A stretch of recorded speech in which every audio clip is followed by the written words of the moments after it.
അമിതവണ്ണമുള്ള ആളുകൾക്ക് ഒരു മാസം കൊണ്ട് തന്നെ 15 കിലോ വരെ കുറയ്ക്കാൻ കഴിയും. നമ്മുടെ ഹോസ്പിറ്റലിൽ ഒരുപാട് അമിതവണ്ണമുള്ള പേഷ്യൻസ് വരാറുണ്ട് തടി കുറയ്ക്കണം എന്ന ആവശ്യവുമായി. ഇവർ തടി കുറച്ച് നല്ല എനർജറ്റിക് ആയിട്ട് നല്ല ഹെൽത്തി ആയിട്ടായിരിക്കും തിരിച്ചു പോകുന്നത്. അപ്പോൾ ഇതോടൊപ്പം തന്നെ ഒരു ബോഡി റെജുവിനേഷൻ കൂടിയാണ് നടക്കുന്നത്. അപ്പോൾ അതുകൊണ്ട് അവർ പഴയതിനേക്കാൾ ഒരുപാട് ആക്റ്റീവായിട്ടാണ് ഹാപ്പി ആയിട്ടായിരിക്കും തിരിച്ചു പോകുന്നത്. അതാണ് നമ്മുടെ ഇന്നത്തെ വീഡിയോ. എൻ്റെ പേര് doctor Sandra Ajith, medical officer, Prana nature care centre, കൊല്ലം.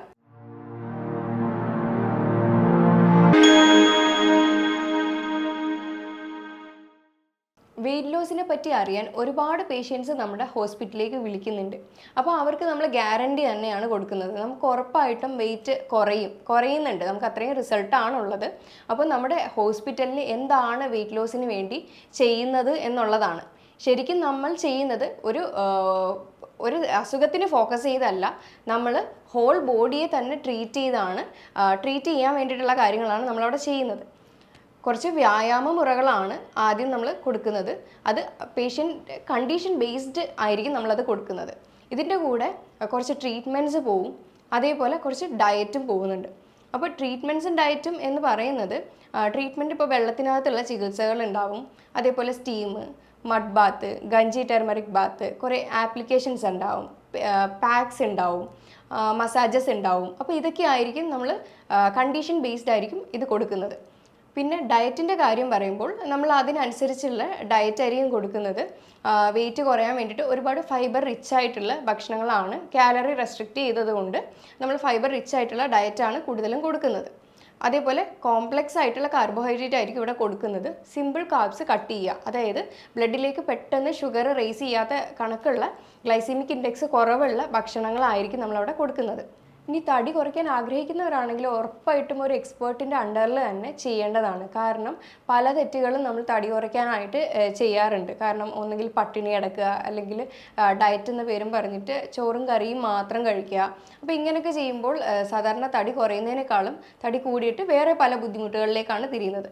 നമ്മുടെ ഹോസ്പിറ്റലിൽ എന്താണ് ചെയ്യുന്നതെന്ന് വെച്ച് കഴിഞ്ഞാൽ ആദ്യം തന്നെ പോർഷൻ കൺട്രോളാണ്. പോർഷൻ കൺട്രോൾ എന്ന് പറയുമ്പോൾ ഒരു പ്ലേറ്റ് എടുക്കുമ്പോൾ 4ആയിട്ട് നമ്മളതിനെ ഡിവൈഡ് ചെയ്തിട്ട് കാർബോഹൈഡ്രേറ്റ് ഒരു സൈഡിൽ കൊടുക്കുക, അതായത് ചോറോ അങ്ങനത്തെ കാര്യങ്ങൾ, അല്ലെങ്കിൽ മില്ലറ്റോ അങ്ങനത്തെ കാര്യങ്ങൾ കൊടുത്തിട്ട് അടുത്ത സൈഡിൽ നമ്മൾ കറി പോലെ തോരനോ അങ്ങനത്തെ കാര്യങ്ങൾ നമ്മൾ കൊടുക്കാറുണ്ട്. പിന്നെ സലാഡ്സ് രീതിയിലുള്ള ഫൈബർ, അതായത് കുക്കുംബർ, ക്യാരറ്റ്, ഗ്രീൻസ് ഒക്കെ ആഡ് ചെയ്ത് കഴിക്കാൻ പറ്റുന്ന പോലത്തുള്ള ലീഫി ഗ്രീൻസ് ഒക്കെ കൊടുക്കാറുണ്ട്. പിന്നെ നല്ല ഹെൽത്തി ആയിട്ടുള്ള ഫാറ്റ് കൊടുക്കാറുണ്ട്, അതായത് ബട്ടർ മിൽക്കോ അല്ലെങ്കിൽ തേങ്ങാപ്പാലോ അല്ലെങ്കിൽ തൈരോ അങ്ങനത്തെ കാര്യങ്ങളൊക്കെ നമ്മൾ കൊടുക്കാറുണ്ട്. ഈ പ്രോട്ടീൻ്റെ കാര്യം പറയുകയാണെങ്കിൽ നമുക്ക് ഹെൽത്തി ആയിട്ട് പയർ വർഗ്ഗങ്ങളൊക്കെ എടുക്കാവുന്നതാണ്. ഇത് നമുക്ക് വീട്ടിൽ പോയിട്ട് ചെയ്യാവുന്ന കാര്യങ്ങളാണ്. അതേപോലെ നോൺ വെജിൻ്റെ കാര്യങ്ങൾ വരുമ്പോൾ കുക്കിംഗ് മെത്തേഡിലൂടെ ഒരുപാട് അതിനെ മോശമാക്കാതെ കറക്റ്റായിട്ടുള്ള വേവിലും ഇതിലൊക്കെ കഴിക്കുക. ഒരുപാട് അതിനെ ഫ്രൈ ചെയ്ത് ഒരുപാട് ഓയിലും ബട്ടറും ഒക്കെ ആഡ് ചെയ്ത് കഴിക്കുമ്പോൾ അതിന് ഹെൽത്തി എന്ന് പറയാൻ കഴിയത്തില്ല. അതുകൊണ്ട് അതൊക്കെ ഒന്ന് ശ്രദ്ധിച്ച് നമുക്ക് അത്യാവശ്യമായ കാർബോഹൈഡ്രേറ്റ്സ് ആയാലും പ്രോട്ടീൻസ് ആയാലും അല്ലാത്തുള്ള ന്യൂട്രിയൻസ് ആയാലും എടുക്കേണ്ടതാണ്. അതേപോലെ നമ്മളിപ്പോൾ ഒരു ഡയറ്റിലാണെന്നൊക്കെ പറയും, പക്ഷേ ഇടനേരങ്ങളിൽ ചെറിയ ഡയറ്റ് ഇതെടുക്കുമ്പോൾ നമുക്ക് വിശക്കാറുണ്ട്. അപ്പോൾ സ്നാക്കിംഗ് ഒരു ഹാബിറ്റായിട്ട് തന്നെ കാണുന്നവരുണ്ട്. അതായത് സ്നാക്കിംഗ് ടൈമിൽ എന്തെങ്കിലും പൊരിച്ചതോ ഒക്കെ കഴിക്കാറുമുണ്ട്. അപ്പോൾ ഇതും ഒരു തെറ്റാണ്. നമ്മളത് ചിലപ്പോൾ അറിയാതെ ആ ഒരു വിശപ്പിൻ്റെ പുറത്ത് കഴിച്ച് പോകുന്നതായിരിക്കും. അപ്പോൾ ഈ ഒരു സ്നാക്കിംഗ് ഹാബിറ്റ് ഉണ്ടെങ്കിൽ അതൊന്ന് നിർത്തുക. അപ്പോൾ നമ്മൾ പറഞ്ഞു നമുക്ക് ഇടനേരങ്ങളിൽ കഴിക്കാം എന്നുള്ളത് പറഞ്ഞു. അപ്പോൾ ഈ സ്നാക്കിംഗ് ടൈമിൽ നമ്മൾ ഒരുപാട് ഫ്രൈഡ് ഐറ്റംസും അല്ലാതെ ബേക്കറി ഐറ്റംസും ഒക്കെ അവോയ്ഡ് ചെയ്തുകൊണ്ട് നമ്മൾ നല്ല വെജിറ്റബിൾസോ അല്ലെ അങ്ങനത്തെ ഫ്രൂട്ട്സോ അങ്ങനത്തെ കാര്യങ്ങളൊക്കെ കഴിക്കാൻ നോക്കുക. ഫ്രൂട്ട്സ് കഴിക്കുമ്പോൾ അതിന് ജ്യൂസ് രൂപത്തിൽ കഴിക്കാതെ ഹോളായിട്ട് തന്നെ കഴിക്കാനായിട്ട് ശ്രദ്ധിക്കുക. കാരണം അതിനകത്തുള്ള ഫൈബർ ഇല്ലെങ്കിൽ നശിച്ചു പോവുകയാണ് ചെയ്യുന്നത്. അതേപോലെ 5 തൊട്ട് 6 ടൈമിൽ വരെ ഒരു ദിവസം കഴിക്കാനായിട്ട് ശ്രദ്ധിക്കുക. അതും ചെറിയ ക്വാണ്ടിറ്റിയിൽ എടുക്കുമ്പോൾ നമുക്ക് ബുദ്ധിമുട്ടുകൾ ഉണ്ടാകത്തില്ല. പിന്നെ ഈവനിങ് ഡിന്നർ മാക്സിമം ഒരു 6:30 ആക്കുക. അപ്പോൾ ഈ ഒരു 6:30 കഴിച്ച് കഴിഞ്ഞാൽ പിന്നെ അടുത്ത ദിവസം 8 മണിക്ക്, അതായത് മോർണിംഗ് 8 o'clock കഴിക്കുമ്പോൾ നമുക്കൊരു ഇൻ്റർമീഡിയറ്റ് ഫാസ്റ്റിങ്ങും കൂടെ ആ ഒരു പീരീഡിൽ കിട്ടുന്നുണ്ട്. അപ്പോൾ ഇങ്ങനെയൊക്കെയാണ് നമ്മുടെ ബോഡിയിൽ ചെറിയ ചേഞ്ചസ് ആണ് നമ്മുടെ ജീവിതശൈലിയിൽ തന്നെ വരുത്തേണ്ടത്. അപ്പോൾ ഇങ്ങനെയൊക്കെ ചെയ്യുമ്പോൾ തന്നെ നമ്മുടെ ഒരുവിധം ഉള്ള തടിയായാലും നമുക്കതൊന്ന് കൺട്രോൾ ചെയ്യാനായിട്ട് കഴിയും. അതായത് ഉള്ളതിനേക്കാൾ കൂടുന്നതും നമുക്ക് തടയാൻ കഴിയും, ഉള്ളതിന് നമുക്കൊന്ന് മാനേജ് ചെയ്തുകൊണ്ട് പോകാനായിട്ടും കഴിയും. പിന്നെ എക്സർസൈസ്, യോഗ അല്ലെങ്കിൽ സൂംബ, അപ്പോൾ ഇതൊക്കെ ഡെയിലി 1 മണിക്കൂർ മണിക്കൂർ അല്ലെങ്കിൽ ഒരു 45 മിനിറ്റ് എങ്കിലും ചെയ്യാനായിട്ട് ശ്രദ്ധിക്കുക. പിന്നെ ഹൈ ഇൻറ്റൻസിറ്റി ഇൻ്റർവൽ ട്രെയിനിങ് പോലത്തെ ഇപ്പോൾ ഡയബറ്റിക് പേഷ്യൻസിനും പ്രാക്ടീസ് ചെയ്യുന്ന പോലെ തന്നെ വെയിറ്റ് ലോസ് പേഷ്യൻസിനും അത് പ്രാക്ടീസ് ചെയ്യാവുന്നതാണ്. ജോഗിങ് ഭയങ്കര ഹൈ ആയിട്ടുള്ള ഇൻറ്റൻസിറ്റി ആയിട്ടുള്ള വർക്കൗട്ട്സ് ചെയ്തിട്ട് ഒരു ഇത്ര സമയം ഒരു 30 സെക്കൻഡ്സ് വർക്കൗട്ട് ചെയ്യുക, 30 സെക്കൻഡ്സ് ഒരു ഗ്യാപ്പ് കൊടുക്കുക. അപ്പോൾ അങ്ങനത്തെ രീതിയിൽ ചെയ്യുകയാണെങ്കിൽ ഫാറ്റും നന്നായിട്ട് ബേൺ ആവുന്നുണ്ട്. അപ്പോൾ ഇതിൽ നിന്ന് വരുമ്പോൾ ഡയബറ്റിക് പേഷ്യൻസിനും നന്നായിട്ട് ഹെൽപ്പ് ആവുന്നുണ്ട്. അല്ലാതുള്ള ജീവിതശൈലി രോഗങ്ങൾക്കെല്ലാം ഈ വെയിറ്റ് ലോസിനായാലും ഹെൽപ്പ് ആവുന്ന ഒന്നാണ്. പിന്നെ തടി കുറയ്ക്കുക എന്ന് പറഞ്ഞിട്ട് പട്ടിണി കിടക്കുന്ന ഒരുപാട് ആളുകളുണ്ട്. അപ്പോൾ ഒരിക്കലും അത് ചെയ്യരുത്. കാരണം ന്യൂട്രീഷ്യസ് ആയിട്ട് നമ്മൾ തടി കുറച്ചിട്ടില്ല എന്നുണ്ടെങ്കിൽ വേറെ പല ബുദ്ധിമുട്ടുകളിലേക്കും അത് മാറും. കാരണം ന്യൂട്രിയൻ ഡെഫിഷ്യൻസീസ് വന്ന് തടി കുറയുമ്പോൾ നമുക്ക് തടി മാത്രമല്ല, തടി കുറയല്ല ചെയ്യുന്നത് ശരിക്കും. അപ്പോൾ അങ്ങനെ വരുമ്പോൾ ബോണിൻ്റെ സ്ട്രെങ്ത് ആയാലും ഓരോ ഓർഗൻസ് ആയാലും എല്ലാം വീക്ക് ആവുകയാണ് ചെയ്യുന്നത്. അതിൻ്റെ ആവശ്യമായിട്ടുള്ള ന്യൂട്രിയൻസ് അവിടെ കിട്ടുന്നില്ല.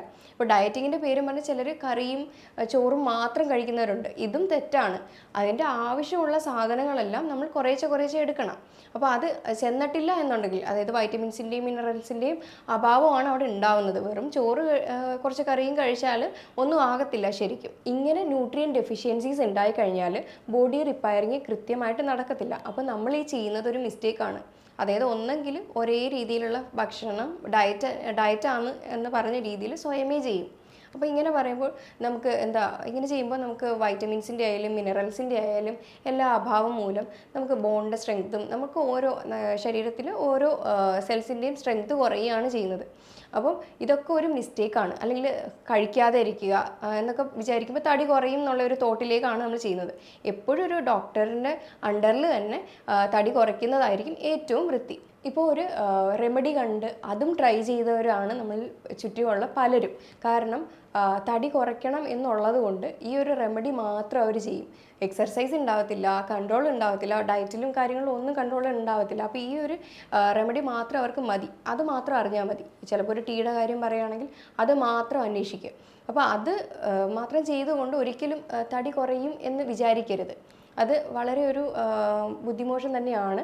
അപ്പോൾ എപ്പോഴും തടി കുറയ്ക്കണമെങ്കിൽ എഫേർട്ട് തന്നെ ഇടണം. എഫേർട്ട് ഇട്ട് അതിനനുസരിച്ചുള്ള ഡയറ്റും അതിനനുസരിച്ചുള്ള എക്സസൈസും ഒക്കെ തന്നെ ഫോളോ ചെയ്യേണ്ടത് വളരെ അത്യാവശ്യമാണ്. എന്തൊരു റെമഡി കണ്ടു കഴിഞ്ഞാലും, അതായത് ഇപ്പോൾ ഒരു ഹെർബൽ ടീ ആയിക്കോട്ടെ അല്ലെങ്കിൽ വേറെ എന്തും ആയിക്കോട്ടെ, ഒരിക്കലും ഒരു മെഡിസിനൽ വാല്യൂ ഉള്ള ഒരു തിങ് വന്നിട്ട് ഡെയിലി കഴിക്കാൻ പാടില്ല.